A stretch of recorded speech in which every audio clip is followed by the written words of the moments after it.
Il est 8h32 et vous êtes bien sur RMC et BFM TV. Bonjour Sébastien Chenu. Bonjour madame. Merci d'être dans ce studio pour répondre à mes questions. Vous êtes le vice-président du Rassemblement National. Vous êtes également député du Nord. Pas trop déçu? Pas trop déçu par par l'affluence hier. Non, parce que rassemblement qui n'a pas fait le plein. 10 000 personnes, c'est à peu près le double de ce qu'on fait. Sans doute plutôt 5 000. Non, 10 000. La place, c'est 8 000. On peut contenir 8 000 personnes. Il y avait des gens dans les rues. On était à 10 000 personnes, c'est-à-dire à peu près le double de ce qu'on fait dans une campagne présidentielle. On n'a pas vu les mêmes images, Sébastien Chenu. Les probablement images pas, non, visiblement. Vues de haut montrent que non, mais on les a pleine. peut-être pas vues non plus aux mêmes heures. Mais la bataille des chiffres, on la connaît. Elle était presque inscrite avant que notre meeting ne commence.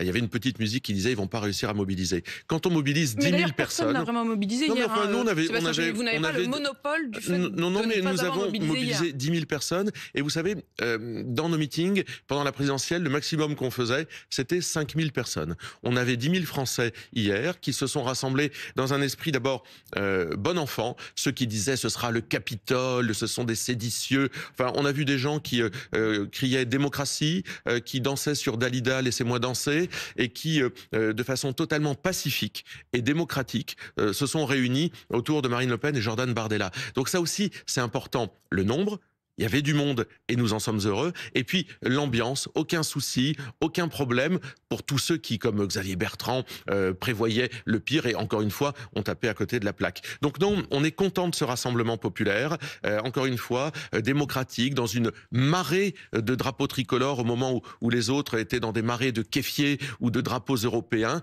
La gauche, les kéfiers, Gabriel Attal, les drapeaux européens. Il y avait beaucoup de drapeaux français. Moi, j'ai vu les images des uns et des autres. Alors, pas beaucoup en effet place de la République, mais en tout cas beaucoup chez Gabriel Attal. 50-50 avec les drapeaux européens, mais nous, le drapeau européen, on ne le reconnaît pas comme une nation. Donc la seule nation, c'est la France, c'est le bleu, blanc, rouge. Et d'ailleurs, nos militants scandaient parfois bleu, blanc, rouge, comme ils scandaient démocratie ou on est là, effectivement. On est chez nous. Non, on l'a pas tellement entendu ça. D'ailleurs, c'était sur les images assez de peu, BFM mais TV pourquoi pas? Parce que bien sûr que on est chez nous et que Marine Le Pen, les Français sont partout chez eux sur le territoire national. Mais je pense que vraiment ça véhiculait quelque chose de positif, de sympathique, de populaire, sans un seul problème. Ce matin, vous m'auriez interrogé s'il y avait eu une vitrine cassée, évidemment. une poubelle renversée ou un mais pour heurt. Tout le monde, oui, mais vous m'auriez dit quelle catastrophe. Tout s'est bien passé, il y avait du monde. Je crois qu'on a marqué le point. Marine Le Pen, victime? Oui, bien sûr.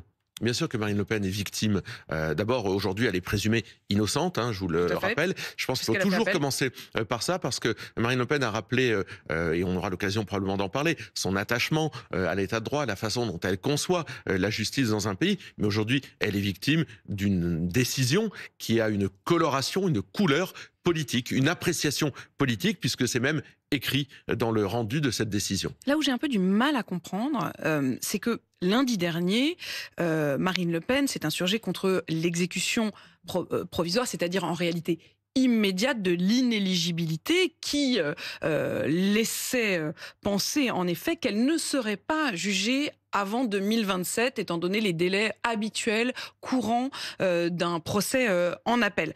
L'argument, c'était d'ailleurs de dire si on se rend compte 3 mois après l'élection que finalement, lors de mon deuxième procès, je ne suis plus inéligible, alors ça entachera même l'élection qui viendra de se tenir et à laquelle j'aurais été empêché de participer. Ça, je comprends bien lundi, cet argument-là.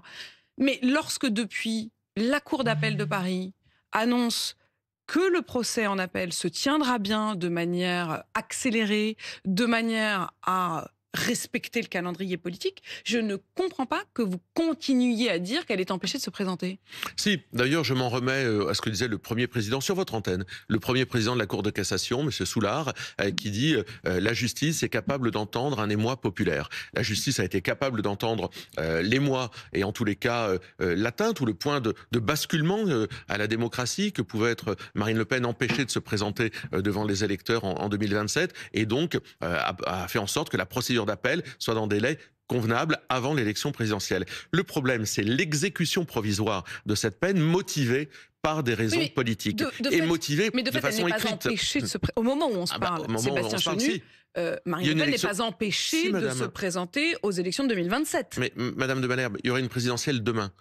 pour une raison ou une autre, le président de la République viendrait à démissionner, ou une élection législative demain, Marine Le Pen ne pourrait pas y concourir pour des raisons politiques. Marine Le Pen ne pourrait pas y concourir. Donc ça pose déjà un problème énorme. Mais on est d'accord que c'est la loi.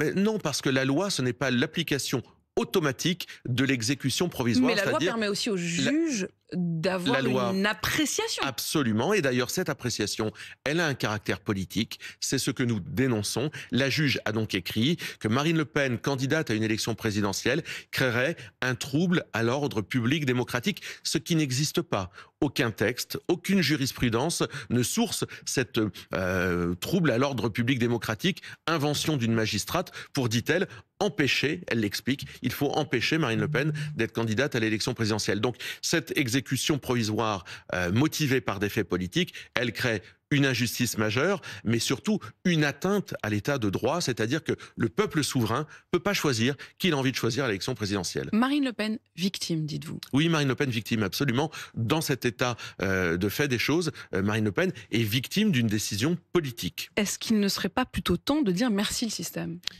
Mais non, parce que nous contestons ce qui nous est reproché. Si certains ont envie de reconnaître, c'était le cas de François Bayrou, qui a reconnu un certain nombre d'éléments qui étaient contre lui, pour passer probablement un peu entre les mailles du filet, nous le contestons formellement parce que derrière, c'est pas le plaisir de contester, c'est la liberté parlementaire, c'est l'utilisation, ce qu'on reproche à Marine Le Pen au Rassemblement national, enfin au Front national de l'époque, c'était l'utilisation des enveloppes d'attachés parlementaires, d'assistants parlementaires. 21 000 € qui sont alloués chaque mois aux députés européens pour payer leur équipe. D'ailleurs, il n'y a pas d'enrichissement personnel dans ce dossier-là. Il n'y a pas d'emploi fictif. On n'est pas à la mairie de Paris, etc.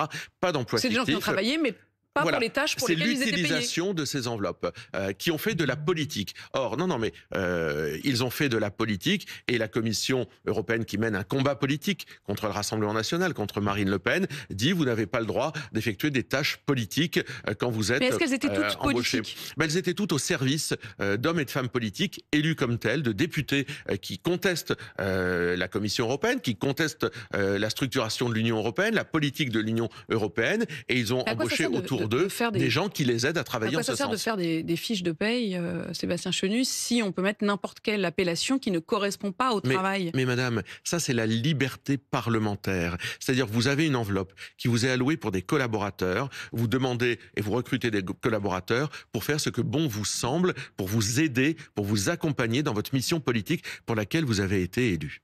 Mais pour vous accompagner, parfois même, ils ne se sont pratiquement pas rencontrés. Non, mais lorsque Julien Audoul, et c'est cette enquête de 10 ans menée par la justice qui dit que Julien Audoul, par exemple, 4 mois après son embauche, envoie un mail au député auprès duquel il est censé travailler pour simplement demander s'il est possible de le rencontrer. Oui, mais parce qu'il travaillait à distance et que le fait de pouvoir faire du travail politique ne nécessite pas forcément d'être assis derrière, posé dans un bureau à Bruxelles ou à Strasbourg et à taper sur un ordinateur. Le travail politique, il est multiforme. Alors c'est vrai que c'est probablement compliqué à comprendre quand on a soi-même un travail qui nécessite tous les jours d'aller au bureau à des heures fixes. Le travail politique, il est multiforme. Et derrière ça, c'est aussi la liberté des parlementaires à mener leur mission. Ils ont été élus pour des idées, ils ont été élus pour mener des combats. Nous, nos députés, ils mènent un combat contre l'institution européenne, combat contre les décisions de la Commission européenne. Est-ce que ça veut dire que c'était, à vos yeux, une manière, au fond, d'utiliser le système européen à votre profit? Non, c'est une manière de le contester. Nous contestons ce système, son organisation, et on veut nous faire entrer dans une boîte qui est cette boîte dans laquelle les collaborateurs en fait seraient des fonctionnaires du Parlement européen et ne feraient pas de politique. Nous, nos collaborateurs, ils sont aussi des militants politiques, ils font aussi de la politique et ils accompagnent nos élus dans cette mission qui est celle évidemment du redressement de notre pays, mais aussi de la souveraineté française qu'attaque d'ailleurs la Commission européenne chaque jour. Derrière le mot système, on a vraiment l'impression que chacun y voit ce qu'il veut y voir. Marine Le Pen, à nouveau, se dit victime du système, qui était plutôt une expression qu'elle utilisait jusqu'à présent un peu moins, dirons-nous, du côté de ceux qui ont énoncé ce jugement. Il parle à votre endroit d'un un système mis en place et assumé, centralisé, optimisé par Marine Le Pen pour détourner des montants de 2004 à 2016. J'ai beaucoup de mal avec ce mot système. Qu'est-ce que vous entendez, vous, derrière le mot système? Le système, pour moi, c'est le fait d'avoir des gens qui passent leur temps à se renvoyer l'ascenseur pour préserver leurs propres intérêts au détriment des intérêts des Français. C'est par exemple le barrage dit républicain. C'est le système qui érige un barrage pour se protéger de l'arrivée du Rassemblement national. Alors dans ça, quand ce barrage se construit, il n'y a plus d'idées, il n'y a plus de philosophie politique, il n'y a plus de différence. On se serre les coudes pour empêcher les autres d'arriver. Vous n'êtes pas serré les coudes, là ? On se renvoie l'ascenseur. Non, pas du tout. Nous, on a travaillé. Nos députés, d'ailleurs, je vous le disais, il n'y a pas d'emploi fictif. Tout le monde a bossé. Mais effectivement, on bosse contre eux. On bosse contre les décisions qu'ils prennent. Et ça les ennuie. Martin Luther King. Bah oui, c'est les droits civiques. Non, c'est intéressant parce que, en fait, ce que dit Marine Le Pen hier, c'est sa conception de la justice dans notre pays. Des droits pour chacun, quel qu'il soit, d'où qu'il vienne, lorsqu'il est français, les mêmes droits pour tous. Et Marine Le Pen a d'ailleurs mis le doigt, effectivement, sur le sujet qui nous préoccupe, mais également sur la présomption d'innocence qui, dans notre pays, est bafouée, sur le secret de l'instruction, qui n'existe plus dans toutes les instructions, quels que soient les sujets, pas uniquement politiques. Tout atterrit sur la table immédiatement. Ça montre que notre système judiciaire, que la justice dans notre pays est victime, probablement, de graves dysfonctionnements. Utiliseriez-vous, vous aussi, l'expression utilisé par Bruno Retailleau de juge rouge? Il y en a. 30% des magistrats votent pour le syndicat de la magistrature. Ça, c'est le résultat des élections syndicales. Donc 30% des magistrats se reconnaissent dans des propos d'extrême gauche qui sont politiques, qui appellent lors des élections à faire barrage par de quelque manière que ce soit au Rassemblement national. Bien entendu qu'il existe des juges extrêmement politisés, tout comme il existe une foultitude de juges qui font très bien leur travail. Vous savez, moi je suis fils d'une fonctionnaire de justice. J'ai un immense respect, le Rassemblement national aussi, pour l'institution judiciaire. Et pourtant, dans cette institution, il y a des gens qui font de la politique. Sébastien Chenu, la décision donc en première instance est contestée aujourd'hui puisque Marine Le Pen fait appel.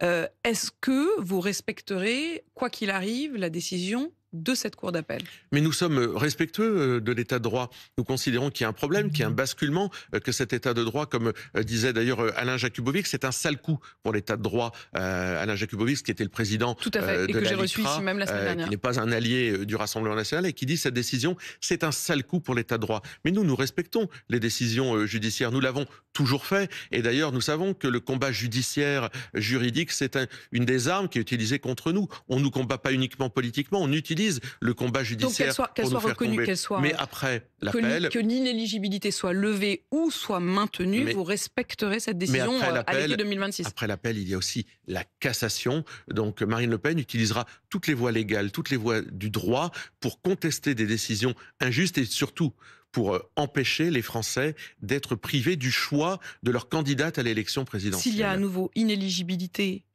qui est donc énoncée par la Cour d'appel, alors vous vous pourvoirez en cassation. Probablement. On verra comment tout ça est écrit. Mais Marine Le Pen sera au rendez-vous des présidentielles 2027 parce que, quelque part, les Français le souhaitent. On a vu des sondages, 50% ou 49%, je crois, pour être très exact, des Français seraient surpris, mais également contesteraient le fait que Marine Le Pen ne puisse pas être candidate devant eux. Donc Marine Le Pen, évidemment, utilisera tous les moyens légaux qui sont à sa main, comme à celle de chaque Français, pour faire valoir ses droits. Et Jordan Bardella, c'est vraiment en cas d'extrême recours. Mais c'est pas le scénario sur lequel nous travaillons. Marine Le Pen se prépare depuis si longtemps. Elle est aujourd'hui, je crois, prête. Et c'est d'ailleurs parce qu'elle est prête que visiblement elle inquiète des gens. Et lui, il est prêt ou pas?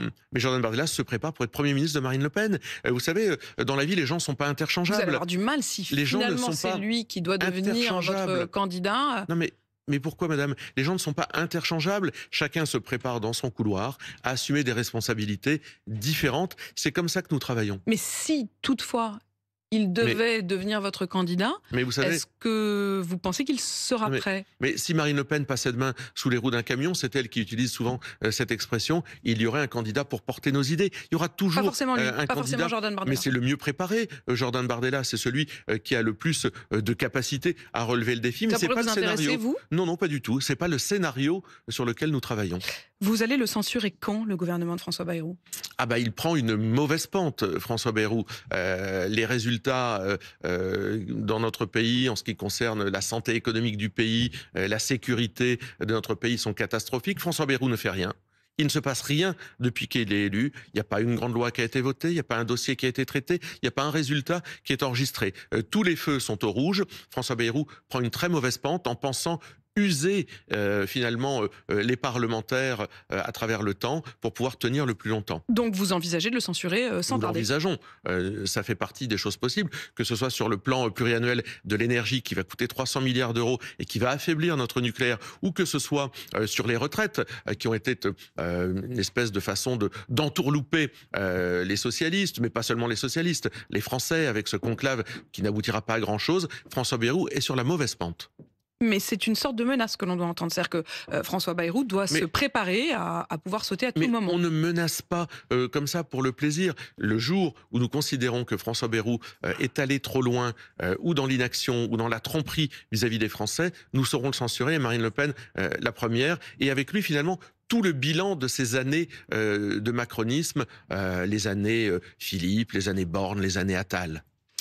Pendant ce temps-là, les bourses dévissent, la croissance est menacée, l'inflation pourrait repartir et le chômage remonte. Est-ce que vous n'êtes pas décalé aujourd'hui à ne plus parler forcément spontanément de ces sujets-là? Ah, mais nous en parlons matin, midi et soir. D'ailleurs, souvent on nous fait le reproche, mais que ce soit sur la réindustrialisation, sur l'énergie, on en parle, que ce soit sur demain par exemple la réforme de l'audiovisuel, hier sur les narcotrafiquants. Nous faisons des propositions et nous sommes de plein pied dans la réalité. Quand j'entends Monsieur Attal qui foule aux pieds la présomption d'innocence de Marine Le Pen, avoir un certain nombre de propos qui sont quand même extrêmement limites pour quelqu'un qui était aux affaires. Vous voulez dire lorsqu'il dit tu voles, tu payes? Oui, je pense que M. Attal devrait faire preuve de retenue, parce que moi j'ai envie de lui dire, tu ruines, tu dégages, tu ruines le pays, tu n'as plus le droit, tu n'as plus la capacité à la ramener et à donner des leçons. Enfin, est-ce que vous vous rendez compte qu'on n'a jamais eu autant de faillites d'entreprises dans notre pays? On n'a jamais accordé autant de droits d'asile. La crise de l'agriculture, c'est pas Marine Le Pen. La crise migratoire, c'est pas Marine Le Pen. La crise de la dette, c'est pas Marine Le Pen. C'est l'œuvre de tous ces gouvernements. Donc, tu ruines, tu dégages. Ça, c'est le message que j'ai envie de dire à M. Attal. Qu'est-ce que vous avez envie de dire à Donald Trump? Est-ce que la politique de Donald Trump reste un idéal, la question notamment du protectionnisme, un idéal économique à vos yeux? Non, mais Donald Trump n'a jamais été, ni lui ni sa politique, un idéal. Et d'ailleurs, je pense que la violence avec laquelle il agit aura des conséquences. Des tarifs douaniers qui vont évidemment augmenter, et puis probablement une inflation qui va s'établir, en tous les cas, aux États-Unis. Je pense qu'il y a 4 leviers sur lesquels il faut agir en ce qui concerne le patriotisme économique. Et le gouvernement ne le fait pas parce qu'il ne sait pas ce que c'est que le patriotisme économique. Ils ont défendu la mondialisation heureuse pendant des années. La première chose, c'est effectivement des tarifs douaniers adaptés pour répondre aux attaques de Donald Trump, c'est-à-dire taxer la tech, les GAFA. C'est sur ça que les Américains sont sensibles ici. Ensuite, faire en sorte de réindustrialiser notre pays. C'est l'énergie, évidemment, c'est les normes qu'il faut moins nombreuses. Ça, c'est nécessaire. Protéger des filières. L'Espagne a sorti un plan de protection d'un certain nombre de filières de plus d'1 milliard. Je ne vois rien. D'ailleurs, François Bayrou devait aller en Chine pour parler des protections d'un certain nombre de nos filières, notamment viticoles, vinicoles. Bon, visiblement, le voyage est tombé à l'eau. Ça l'intéresse plus. Il est mieux calé dans son fauteuil à ne rien faire à Paris. Et puis, évidemment, développer des relations économiques avec des nouveaux partenaires. Je pense à l'Inde, qui est un pays continent quasiment, avec lesquels on a de très bonnes relations et sur laquelle nous avons des perspectives. Et le Mercosur, est-ce que la situation ayant changé, finalement, il faudrait rallier le Mercosur? Non, le Mercosur, c'est la ruine de notre agriculture. Tous ces contrats de libre-échange qui incluent l'agriculture n'ont qu'un but, c'est la détruire, parce que c'est pris comme un vecteur qui permet d'ajuster des politiques économiques. Donc non, le Mercosur doit continuer à s'y opposer. On n'entend plus grand-chose de ce côté-là non plus. Êtes-vous du côté de ceux qui se disent, au fond, c'est peut-être le début de la fin du libre-échange et donc de la mondialisation, c'est peut-être une bonne nouvelle? Mais la mondialisation, elle doit être équilibrée. Elle doit se faire au bénéfice des peuples. Et c'est ça le problème, c'est que avoir du libre-échange, avoir des échanges à l'international, c'est nécessaire, c'est évident. Ça doit être organisé, ça doit être structuré et ça doit se faire dans le bénéfice des peuples. C'est tout à fait déréglementé aujourd'hui, c'est tout à fait à l'inverse de ce que nous proposons et ça doit se faire évidemment, quand je dis au bénéfice des peuples, c'est-à-dire au bénéfice de l'économie nationale. Merci Sébastien Chenu d'être venu dans ce studio pour répondre à mes questions ce matin. Vous êtes vice-président du Rassemblement national et député du Nord. Il est 8h52 sur RMC et BFM TV.